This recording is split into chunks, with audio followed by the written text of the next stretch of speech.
எல்லாருக்கும் வணக்கம். நான் உங்க டாக்டர் ஷர்மிகா. கிட்டத்தட்ட 5 மாசம் கழிச்சு நான் பெரிய வீடியோ போடுறேன். ரொம்ப மிஸ் பண்ணிட்டவங்க எல்லாத்தையுமே. பட் ஸ்டில் இன்னைக்கு ரொம்ப நீங்க கமெண்ட்ஸ்ல கேட்ட ஒரு டாபிக் தான். என்ன டாபிக் தெரியுமா? மேடம், என்ன சோப் யூஸ் பண்ணலாம், என்ன ஷாம்பு யூஸ் பண்ணலாம், என்ன க்ரீம் யூஸ் பண்ணலாம், சன்ஸ்கிரீன் யூஸ் பண்ணலாமா, அதுவா இதுவான்னு சொல்லிட்டு ஸ்கின்னுக்குன்னு சொல்லிட்டு என்னை வந்துட்டு ஸ்கின் டாக்டர் மாதிரி நீங்க ட்ரீட் பண்றீங்க. Actually I'm Siddha doctor. But still ஸ்கின்னுக்கும் வந்துட்டு நம்ம எல்லாருமே பார்க்கறது தானே. ஸோ இன்னைக்கு அதுல வந்துட்டு ஒரு ஃபியூ டவுட்ஸ் மட்டும் நான் கிளியர் பண்றேன். நீங்க ப்ராடக்ட்ஸ் வந்துட்டு நான் மென்ஷன் பண்ண போறதுல இது எடுங்க இது எடுங்கன்னு நான் சொல்ல போறது இல்லை. ஆனா ஹார்ம்லெஸ்ஸான விஷயங்கள் வந்துட்டு நான் சொல்றேன். இது எடுத்தா உங்களுக்கு ஒண்ணுமே ஆகாதுங்கிற மாதிரி ஒரு சில விஷயங்கள் நான் சொல்றேன். முதல் விஷயம், நீங்க எந்த ப்ராடக்ட் யூஸ் பண்ணாலும் ஃபர்ஸ்ட் நீங்க பார்க்க வேண்டிய விஷயம் அதுல ஸ்மெல் இருக்கான்னு பார்க்கணும். ஏன்னா ஒரு ப்ராடக்ட்ல ஃப்ரேக்ரன்ஸ் இருக்கு, அதாவது ரொம்ப ஸ்மெல் இருக்கு, க்ரீம் மாதிரி, சோப் மாதிரி, ஷாம்பு மாதிரினா ரொம்ப ஸ்மெல் இருந்ததுன்னா அதுல கண்டிப்பா ஆர்டிஃபிஷியல் ஃப்ரேக்ரன்ஸ் வந்துட்டு ஆட் பண்ணிருப்பாங்க. அந்த ஆர்டிஃபிஷியல் ஃப்ரேக்ரன்ஸ் வந்துட்டு கண்டிப்பா தாலேட்ஸ்னு ஒரு விஷயம் இருக்கும். PHTHALATES அப்படின்னு சொல்லுவாங்க. தாலேட்ஸ் அப்படின்னு சொல்லிட்டு அதை வந்துட்டு நம்ம ப்ரொனவுன்ஸ் பண்ணுவோம். இந்த ஒரு விஷயம் உங்க சோப்புக்கு பின்னாடியோ, ஷாம்பு பாட்டிலுக்கு பின்னாடியோ, கண்டிஷனருக்கு பின்னாடியோ, இல்ல நீங்க ஹேர் மாஸ்க் போடுறேன், சீரம் போடுறேன், அந்த மாதிரி எதுக்கு பின்னாடி நீங்க பார்த்தாலும் should stop using it. ஏன் அப்படின்னா இது மட்டுமே இல்ல, ஆர்டிஃபிஷியல் ஃப்ரேக்ரன்ஸ்னு ஒரு வார்த்தை இருந்தாலே you can stop using that. Why? Because அதனால நம்ம உடம்புக்கு ஏகப்பட்ட பிரச்சனைகள் வரும். இதுல மெயினான பிரச்சனை என்ன அப்படின்னா அது வந்துட்டு நம்மளோட எண்டோக்ரைன் கிளாண்ட் வந்துட்டு சுரக்கிற ஹார்மோன்ஸை போய் பிளாக் பண்ணிடும். அப்படி இல்லைன்னா அதே மாதிரி நானும் ஒரு விஷயம் தான் அப்படின்னு சொல்லிட்டு மிமிக் பண்ணி காட்டும்னு சொல்லுவாங்க. அப்ப நார்மலா நம்ம உடம்புல வந்துட்டு சுரந்துட்டு இருக்கிற ஹார்மோனை வந்துட்டு நம்ம உடம்பு ரெகக்னைஸே பண்ணாது. Because of this artificial fragrance. இந்த சோப்புலாம் சொல்ல விரும்பல. ஓவரா எனக்கு ஸ்மெல் வருது அப்படின்னாலே stop using those creams, soaps and shampoos. அப்ப எல்லாத்துலயுமே தான் நம்ம வருது அப்படின்னு சொன்னீங்கன்னா ஆக்சுவலி நீங்க எல்லாத்தையுமே ஸ்டாப் பண்ற மாதிரி தான் வரும். நமக்கு இப்ப ஏகப்பட்ட பிசிஓடி ப்ராப்ளம்ஸ் வந்துட்டு வந்துட்டே இருக்கல. யாரை கேட்டாலும் பிசிஓடி, யாரை கேட்டாலும் இன்ஃபர்டிலிட்டி, யாரை கேட்டாலும் ஆண்களுக்கு வந்துட்டு செமன் கவுண்ட் கம்மியா இருக்கு அப்படி இப்படின்னு சொல்றாங்க. இந்த ஆண்களுக்கு மெயினா செமன் கவுண்ட் கம்மியாகிறதுக்கு என்ன தெரியுமா ரீசன்? நம்ம வந்துட்டு அக்கல்லையோ பாடியிலையோ வந்துட்டு நல்ல ஃப்ரேக்ரன்ஸ் இருக்கிற டியோட்ரண்ட்டோ, பெர்ஃப்யூம்ஸோ, பாடி ஸ்ப்ரே இது வந்துட்டு என்ன பண்ணுவாங்கன்னா குளிச்சுட்டு இந்த லைட்டா ஈரம் இருக்கும்போது ஃபுல்லா அடிச்சுக்கிறாங்க. இந்த ஒரு ஓவர் ஃப்ரேக்ரன்ஸ் வந்துட்டு கண்டிப்பா செமன் கவுண்ட்டையும் சான்சஸ் ஆஃப் ஃபர்டிலிட்டியை பயங்கரமா ரெடியூஸ் பண்ணி கொடுக்கும். நம்ம நினைக்கலாம் ஜங்க் தான் பண்ணுது, இதுதான் பண்ணுது, அதுதான் பண்ணுதுன்னா இல்ல, நீங்க போடுற பவுடர்ல இருக்கிற ஸ்மெல் கூட இது வந்துட்டு தாக்கும் அப்படின்னு நம்ம சொல்லலாம். இது எல்லாத்துக்குமே வருமா அப்படின்னா இல்ல. ஆனா எதுக்கு நம்ம சான்ஸ் எடுத்துக்கணும் அப்படிங்கிற நான். ஸோ மேபி நீங்க ஏதாவது ஒரு ஆர்கானிக் ப்ராடக்ட் நீங்க பாக்குறீங்க, ஃபார் எக்ஸாம்பிள் நம்ம இயற்கையா இருக்கட்டும், இல்ல எனக்கு தெரிஞ்ச ஒரு சில பிராண்ட்ஸ் வந்துட்டு இந்த ஸ்மெல்லே இல்லாம இருக்கும் அப்படின்னா, அதாவது ஆர்கானிக் ஸ்மெல் லைக் ஆமண்டோட ஸ்மெல், வால்நட்டோட ஸ்மெல் தான் வரும், தேங்காய் எண்ணெயோட ஸ்மெல் தான் வரும், இந்த மாதிரி இருக்கும் அப்படின்னா நம்ம இயற்கையில் அந்த மாதிரி ரொம்ப நேச்சுரலா பண்ணுவாங்க. இல்ல காதி கிராஃப்ட்னு சொல்லிட்டு ஒரு பிராண்ட் இருக்கும், வில்வான்னு சொல்லிட்டு ஒரு பிராண்ட் இருக்கும். இந்த மாதிரி அதாவது இதெல்லாம் நான் யூஸ் பண்ண பிராண்ட்ஸே. ஃபாரஸ்ட் எசென்ஷியல்ஸ்னு ஒரு பிராண்ட் இருக்கும். இந்த மாதிரியான விஷயங்களை வந்துட்டு நீங்க அஃபோர்ட் பண்ண முடிஞ்சது அப்படின்னா நீங்க பண்ணலாம். இல்ல மேம் எனக்கு அஃபோர்டபிலிட்டிலாம் அவ்வளோ இல்ல, நான் சொன்ன பிராண்ட்ஸ்லாம் வந்துட்டு கொஞ்சம் காஸ்ட்லி தான், நான் இல்லைன்னு சொல்லல. ஒரு நார்மலான ஒரு லிப் பாமே வந்துட்டு 600-700 வரும். இல்ல எதையுமே நல்லா அஃபோர்ட் பண்ண முடியாது, நீங்க வீட்லயே சொல்லுங்க, நான் வந்துட்டு சோப்ல இருந்து ஷாம்புல இருந்து எல்லாமே வீட்லயே சஜஸ்ட் பண்ணுங்கன்னா பெஸ்டான ஒரு விஷயம் வந்துட்டு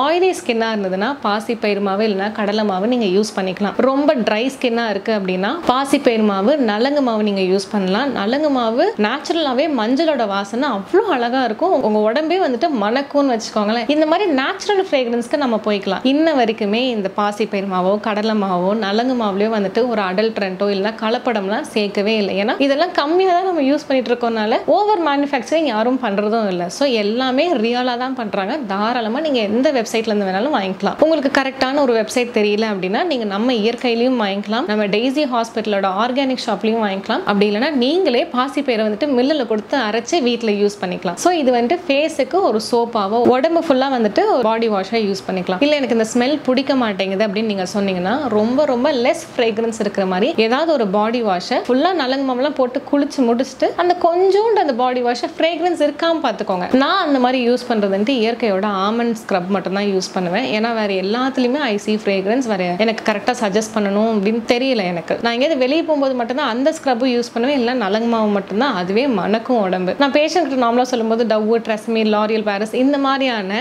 ஓவர் பிராண்ட்ஸ் வந்துட்டு போகவே போகாதீங்க. கண்டிப்பா அவங்க வந்துட்டு ஸ்மூத் அண்ட் சில்கின்னு இருக்கும், ஆனா அதை ஸ்மூத் அண்ட் சில்கி ஆக்குறது ரொம்ப ரொம்ப மோசமான கெமிக்கல்ஸ் தான். இன்னொன்னு சோப்பும் ஷாம்பும் நமக்கு வந்துட்டு இப்போ ஷாம்பு போடுறதுனால எனக்கு முடி வளருமா அப்படின்னு கேட்டா 100% நோ. சோப் போட்டனால அப்படியே பல பலன் இருக்குமா, என்னோட ஸ்கின் ப்ராப்ளம் நார்மல் ஆகுமானா 100% நோ.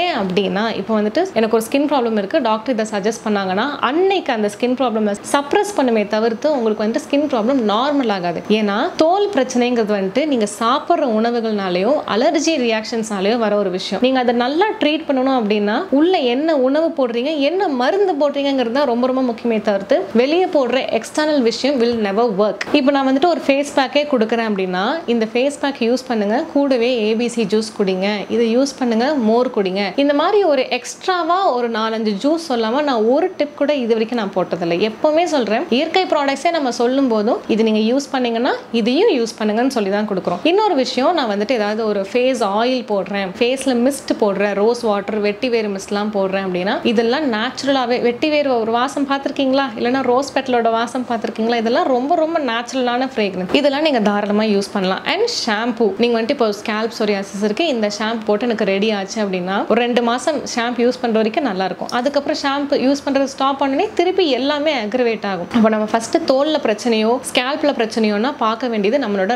ரத்தத்தை சுத்திகரிக்கணும். ரத்தம் சுத்தமாகணும்னா கண்டிப்பா என்ன பண்ணணும், அருகம்புல் ஜூஸ் மாதிரி விஷயங்கள் எடுக்கணும், தேன் நெல்லிக்காய் எடுக்கணும், பயங்கரமான ஆன்டி ஆக்சிடென்ட் ரிச் ஃபுட் எடுக்கணும், லிவரை டீடாக்ஸ் பண்ணணும், அதுக்கான கருவேப்பிலை ஜூஸ், இந்த மாதிரியான விஷயங்கள் தான் நான் போகணும். அது வேற டாபிக் நான் சொல்றேன். ஸோ இப்போதைக்கு நம்ம ஃபேஸ் ஃபுல்லா பார்த்துட்டோம். ஷாம்பு போடணும்னு நினைச்சீங்கன்னா ஓவரா நொர வரதான் எனக்கு பிடிக்கும், அப்படி பேசவே கூடாது. இன்னொன்று, conditioner will definitely weaken your roots. அதை நல்லா தெரிஞ்சுக்கணும். ஸ்மூத்தா ஆகும், ஆனால் நீங்க நல்லா கவனிச்சு பார்த்தீங்கன்னா ஷாம்பு போடுறத விட கண்டிஷனர் போடும்போது பயங்கரமான ஒரு ஹேர் ஃபால் இருக்கும். ஸோ மேக்ஸிமம் கண்டிஷனர் போடுறத தவிர்த்துக்கோங்க. அப்படி இல்லைன்னா நீங்க கண்டிஷனர் போடாம சீரம் மாதிரி ஒரு சில விஷயங்கள் இருக்கும், அது ஸ்கேல்புக்கே போகாது, இங்க ஹேர்ல மட்டும்தான் போடுவீங்க. சீரம் வந்துட்டு லெஸ் ஹார்ம்ஃபுல் அப்படின்னு நம்ம சொல்லலாம். அண்ட் ஷாம்பு போடணும்னு நினைச்சீங்கன்னா அரப்பு, சீயக்காய் இருக்கிறதுலே பெஸ்டான ஒரு ஆப்ஷன். நான் திருப்பி சொல்றேன், அரப்புல நோரா வரலன்னு சொல்லக்கூடாது, அந்த அளவுக்கு நீங்க கரெக்டான கன்சிஸ்டன்சியில கலக்கலன்னு அர்த்தம். கொஞ்சோண்டு அரப்பு போட்டு நிறைய தண்ணி ஊற்றி நீங்க கலக்கும் போது நொர அப்படியே பயங்கரமா வரும். இன்னொரு விஷயம், ஷாம்புல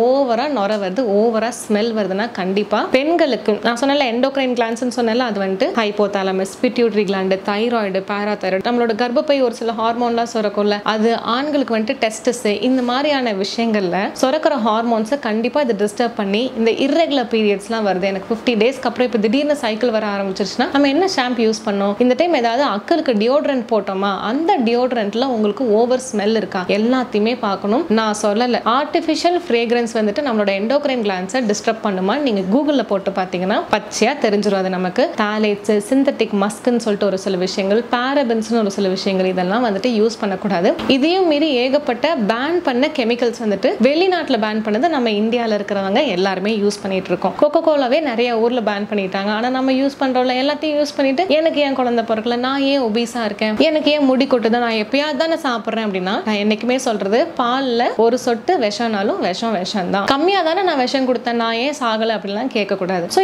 it is better we stop all this அப்படிங்கிறது ஒன்று. ஸோ இந்த மாதிரி ஓவர் ஃப்ரேக்ரன்ஸ் யூஸ் பண்ணாதீங்க, ரொம்ப நொர வர மாதிரி யூஸ் பண்ணாதீங்க. நான் சஜஸ்ட் பண்ணது நீங்க யூஸ் பண்ணலாம். Or else if you are okay with using ஒரு சில கெமிக்கல் ப்ராடக்ட்ஸ், இல்லை மேம் இது நான் ஓகேவா தான் இருக்கு அப்படின்னா ஓகே தான். அண்ட் பவுடர் போடுறத மேக்ஸிமம் நிறுத்திக்கோங்க, ஸ்டாப்பே பண்ணிடுங்க. குழந்தைங்களுக்கு பவுடரு அது வந்துட்டு வேண்டவே வேணாம். பெரியவங்களா இருந்தாலும் நீங்க நிறைய ஆர்டிஸ்ட்லாம் இருக்கீங்க, நிறைய கெமிக்கல் ப்ராடக்ட்ஸ்லாம் யூஸ் பண்றீங்க அப்படின்னா கண்டிப்பா யூ மஸ்ட் சி கொஞ்சம் ஃப்ரேக்ரன்ஸ் கம்மியாவோ இல்லை கொஞ்சம் எக்ஸ்ட்ராவோ ஒரு 1000 ரூபா ஆனாலும் பரவாயில்லன்னு சொல்லிட்டு ஆர்கானிக் ப்ராடக்ட்ஸ்க்கு வந்துட்டு ஷிஃப்ட் ஆகிக்கிறது ஒரு நல்ல விஷயம். அண்ட் மேக்ஸிமம் பவுடர் மாதிரியான விஷயங்கள் வந்துட்டு ஸ்டாப் பண்ணிட்டு க்ரீம் பேஸ்ல போய்க்கோங்க. நைட் க்ரீம் அண்ட் மார்னிங் க்ரீம்னு சொல்றாங்கல்ல, நைட் வந்துட்டு இதை போட்டு படுங்க அப்படின்னு சொல்லிட்டு நான் கூட ஒரு வீடியோல வந்துட்டு நான் இப்படி இருந்தேன்னா அப்படி ஆயிட்டேன், நான் 5000 ரூபீஸ்க்கு ஒரு க்ரீம் யூஸ் பண்ணேன் அப்படின்னு சொல்லல. நீங்க அந்த க்ரீம்க்கு நீங்க விசாரிக்கும் போது நான் வந்துட்டு என்னன்னு ஒரு பெரிய பேராகிராஃப் வந்துட்டு சொல்லிடுவேன், இது இந்த எஃபெக்ட் இருக்கும், அப்படி இப்படி இருக்கும். இந்த க்ரீம் எடுக்கும் போது இம்யூனிட்டி ரொம்ப நல்லா வச்சுக்கணும். வை பிகாஸ் ஒரு பவுடர் கூட நிறைய பேருக்கு வந்துட்டு ஸ்கின் ப்ராப்ளம்ஸ் வந்துட்டு கொடுக்குது. அப்போ நம்ம வந்துட்டு இப்படி ஒரு ஸ்கின்னை வந்துட்டு கலர் என்ஹான்ஸ் பண்ற மாதிரி இந்த ஹைப்பர் பிக்மெண்டேஷன் இங்க இருக்கிறதுலாம் வந்துட்டு நம்ம பழசுல இருந்த மாதிரி ஒரு நார்மல் கலர் கொண்டு வரதுக்கு ஒரு க்ரீம் இருக்குன்னா கண்டிப்பா it will do something to your body. ஹார்ம்லெஸ்ஸா இருக்கும்னு நம்ம சொல்லவே முடியாது. அப்போ நாங்க என்ன பண்ணுவோம்னா ஒரு 5-6 ஜூஸ் எடுத்து இதை ரெகுலரா நீங்க குடிச்சீங்கன்னா இம்யூனிட்டியும் ரைஸ் ஆகும். இந்த மாதிரி ஒரு ப்ராடக்ட் நீங்க யூஸ் பண்றதோட எஃபெக்ட் உங்க உடம்புக்கு இருக்காது அப்படின்னு சொல்லுவோம். அண்ட் ஆல்சோ நம்ம கொடுக்குற அந்த க்ரீம்க்கு வந்துட்டு ஸ்மெல்லே இல்லைங்கிறதையும் நீங்க தெரிஞ்சுக்கணும். ஸோ நெக்ஸ்ட் டைம் வந்துட்டு ஏதாவது சோப்பு ஷாம்புன்னு வாங்க போகும்போது இப்படி மோந்து பார்த்து வாங்கவே கூடாது. எந்த அளவுக்கு அங்கே வந்துட்டு ஸ்மெல் இல்லையோ அந்த அளவுக்கு it is very very safe to your பாடி. அப்போ வந்துட்டு பர்ஃப்யூம்ல யூஸே பண்ணக்கூடாதா அப்படின்னு சொல்லிட்டு மேல்லாம் கேட்டிங்க அப்படின்னா பாடியில் நேச்சராக ஏன் ஓடர் வருது, ஏன் இந்த ஸ்மெல் வருது, காரம் ஜாஸ்தியாக சாப்பிட்டாலோ இனிப்பு ஜாஸ்தியாக சாப்பிட்டாலோ அளவுக்கு மீறி சாப்பிட்டாலோ அப்படி இல்லைன்னா ஹைஜீனா இல்லை அப்படின்னா இந்த ஃப்ரேக்ரன்ஸ் வரும். அப்போ இது எல்லாத்தையுமே நீங்கள் நிறுத்திக்கோங்க, இல்லைன்னா அளவாக எடுத்துக்கோங்க. இப்போ வந்துட்டு கருப்பான அண்டர்ஆர்ம்ஸை வந்துட்டு நான் ஒயிட் ஆக்குறேன்னு சொல்லிட்டு ஒரு சில டியோட்ரன்ஸ்லாம் வருதுல்ல, அதெல்லாம் தயவு செஞ்சு ஸ்டாப் பண்ணிக்கோங்க. உங்களுக்கு நேச்சுரலாக வரணும் அப்படின்னா நார்மலாக வந்துட்டு வெயிட் லாஸ் பண்ணாலோ ஹார்மோன்ஸ் நார்மலானாலே அந்த ஓவர் கருப்புங்கிறது போயிடும். இல்லைன்னா ஒரு பேசிக்கான ஒரு ஸ்கின் ரெமெடி அப்படின்னு சொன்னால் நேச்சுரலாக ஒரு தேங்காய் எண்ணெயும் நலங்கு மாவு போட்டுட்டு ஒரு பேஸ்ட் மாதிரி நல்லா கிரியேட் பண்ணி அதை ஒரு 20 மினிட்ஸ் நீங்கள் விட்டிங்கனாலே உங்களுக்கு அதில் இருக்க சின்ன சின்ன கருப்பெல்லாம் போயிடும். மற்றபடி பேசிக்கான கருப்பு எல்லாத்தோட உடம்புலையும் இருக்கிறது தான். அதை ஃபஸ்ட்டு தப்புன்னு நினைக்கிறத ஸ்டாப் பண்ணுங்க. நம்ம இந்த பயங்கரமான கமர்ஷியல்ஸ் விளம்பரத்துலலாம் பார்த்துட்டு எல்லாம் உடம்பு வந்துட்டு ஃபுல்லாக ஈவன் ஸ்கின் டோனாக இருக்கும்னு நினைக்கவே கூடாது. Each and every part of the பாடிக்கு மேக்கப் போடுவாங்க. நானும் அந்த ஃபீல்டில் லைட்டாக இருக்கிறனால I know everything in and out. So சொன்னால் புரிஞ்சுக்கோங்க குட்டீஸ் அண்ட் பெரியவங்க. ஸோ இந்த மாதிரி நேச்சுரலான விஷயங்கள், முடி வளர்றது, அங்கங்கே கருப்பாக இருக்கிறது, லைட்டாக வந்துட்டு நம்மளோட ப்ரைவேட் பார்ட்ஸில் இருந்தும் நம்மளோட அக்கல்ல இருந்தோ நம்மளோட பாடியிலேருந்து ஒரு சின்ன ஸ்மெல் வருது, இது எல்லாமே ரொம்ப ரொம்ப நார்மல். அதை அப்படியே கற்றுக்கோங்க. எல்லாத்துக்கும் மேலே இந்த பெர்மனன்ட் ஹேர் ஸ்ட்ரைட்னிங் மாதிரி விஷயங்கள், கெரட்டின், பிளாஸ்ட் அது இதுன்னு தயவு செஞ்சு பண்ணாதீங்க. ஏன்னா அதை நான் ட்வைஸ் பண்ணி அதுக்கான சைடு எஃபெக்டையும் நான் அனுபவிச்சிருக்கேன். அதனால தான் சொல்கிறேன், இஃப் யூ ரியலி வாண்ட் நல்ல ஒரு ஸ்ட்ரெயிட் ஹேர் வேணும் அப்படின்னா நீங்கள் எந்த அக்கேஷன் வருதோ அப்போ மட்டும் ஸ்ட்ரெயிட்னர் வச்சோ கர்லர் வச்சோ நீங்கள் அப்போ பண்ணிக்கோங்க. அப்போ இது மட்டுமே டேமேஜ் ஆகும், உங்களோட ஸ்கேல்ப் டேமேஜ் ஆகாது. அந்த permanent hair straightening, curling, keratin அது இதுன்னு நீங்கள் பண்ணும்போது அந்த ஸ்மெல், அந்த 6 hours நீங்கள் பண்ணும்போது ஒரு ஸ்மெல் வரும் பாருங்களேன், அதுக்கே நீங்கள் வந்துட்டு நெக்ஸ்ட் ஒரு 3-4 monthsல வந்துட்டு பீரியட்ஸ் வந்துட்டு டிலே ஆகிறதுக்கு நிறைய வாய்ப்புகள் இருக்கு. நான் இது மட்டுமே ரீசன்னு சொல்ல, ஆனால் இதுவும் ஒன் ஆஃப் தி ரீசன்ஸ். இது கூகுளில் பார்த்தா எல்லாமே தெரியும், நான் புதுசாக எதுவுமே பேசல. ஸோ நெக்ஸ்ட் டைம் என்ன மாதிரியான விஷயங்களுக்கு உங்களுக்கு அட்வைஸ் வேணுங்கிறது கமெண்ட்ஸில் சொல்லுங்க. இருக்கிறதுலே ஜாஸ்தியாக என்ன விஷயம் கேட்டிருக்கீங்களோ அதுக்கு இந்த மாதிரி கிறிஸ்ப் அண்ட் ஷார்ட்டாக ஒரு வீடியோ நான் போடுறேன். ஸோ ரொம்ப நாள் கழிச்சு உங்ககிட்ட பேசுனது உண்மையாலுமே எனக்கு ரொம்ப ரெஃப்ரெஷிங்காக இருக்குது. இந்த மாதிரி பெரிய வீடியோஸ் இனிமேல் அடிக்கடி போடுறேன். டாடா பாய்.